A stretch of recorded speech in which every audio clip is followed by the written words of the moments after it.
High, আমি মৌসুমি। আমার বাড়ি কাঁথিতে। তোমরা আমাকে অনেকেই চেনো, আবার চেনো না। এই ভিডিওটা আমার ফ্রেন্ড লিস্টের বাইরে যেতেই পারে, এই জন্যই আমি আমার নামটা বলে রাখলাম।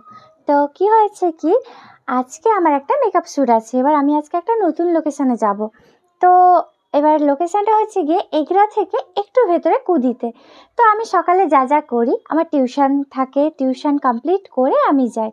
তো আজকে স্টুডেন্ট এক্সাম আছে অ্যাকচুয়ালি। তো মনতোষ দা অনেকেই চেনো, আবার চেনো না, এনিওয়েজ।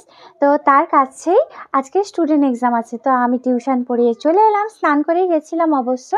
দিয়ে এসে স্কিন আইসিং করে নিলাম, মানে যা যা করি আর কি।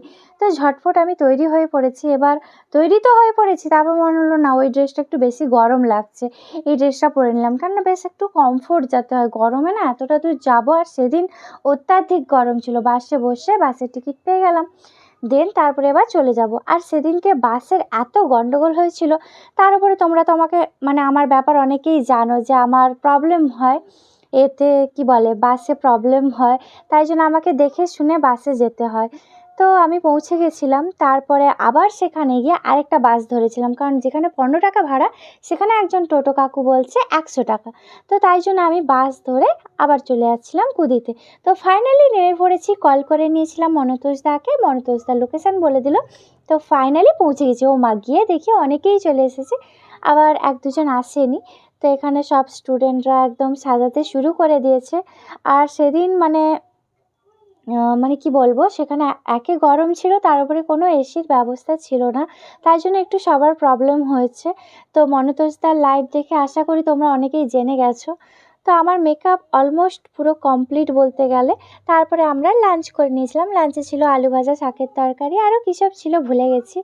তো যাই হোক, তো আমি শাড়িটা পরে নিয়েছি, গ্রিন কালার ফার্স্ট টাইম পরলাম, আমার তো বেশ ভালো লাগছে। তারপরে না বেশি একটু গন্ডগোল হয়ে গেছিলো, তাই জন্য আবার মুছিয়ে, অনেকে শ্যুট শুরু হয়ে গেছিলো, তো মুছিয়ে আবার একটা বেশ করা হয়েছিল। মনতোষ দা করে দিয়েছিল বেশটা। দেন তারপরে মেকআপ আর্টিস্ট আমার মেকআপ করেছিল। দিয়ে তারপরে এই যে আমি ফুললি রেডি। গ্রিন কালারের শাড়ি ফার্স্ট টাইম পরলাম, তবে আমার না একটু কেমন কেমন লাগছে, মনে ছিল যেন মেকআপ ঠিক নেই। তোমরা একটু কমেন্টে জানিয়ে দিও কেমন। তো ওই আর কি। তো বেশ মোটামুটি দিনটা মোটামুটি ভালোই কেটেছে। এই যে মনতোষ দা লাইভ করছে, লাইভ স্টার্ট হয়ে গেছিলো। আর এদিকে সব সায়ন্তিকা, অনিন্দিতা, এরা সবাই বসছে। এবার আমি সবার ভিডিও নিয়ে নিচ্ছিলাম। তারপরে সুনন্দার সাথেও অনেক দিন পর দেখা হলো। আমরা সেটাই বলাবলি করছিলাম, অনেক দিন পরে আমাদের দেখা হলো। তো যাই হোক, সেখানে কাজ কমপ্লিট করে আমরা টোটো ধরে এগরার সেন্ট্রাল বাস স্ট্যান্ডে এগরাতে চলে এসেছিলাম। দেন সঙ্গে সঙ্গে এসে বাসও পেয়ে গেছি। আমার সাথে ছিল অনিন্দিতা। আমরা দৌড়ে দৌড়ে বাসটা ধরার জন্য এসেছি, সিরিয়াসলি। দেন তারপর বাস থেকে নেমে একটা লস্যি খেয়ে নিয়েছিলাম। তারপরে সেখানে আমার কুকুর আর কুকুরছানা দেখলে তো মন একদম ডগাই ডগাই করে।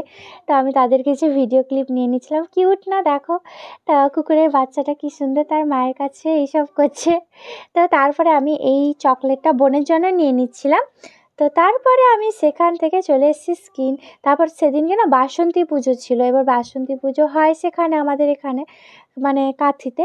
তো ওইখানে আমি ঠাকুর আরে দেখে চটপটি খেয়েছিলাম। চটপটি খেয়ে বাড়িতে চলে এসেছি। আমার চুল পুরো খারাপ হয়ে গেছে। তো বাড়িতে চলে এসেছি ফাইনালি। উফ, মানে বাড়ির গেটটা খুললেই না এইসব মেকআপ শ্যুটের দিনগুলোতে মনটা যেন বিশাল শান্তি লাগে। যাই হোক, আশা করছি ভিডিওটা ভালো লাগলো। টাটা সবাই।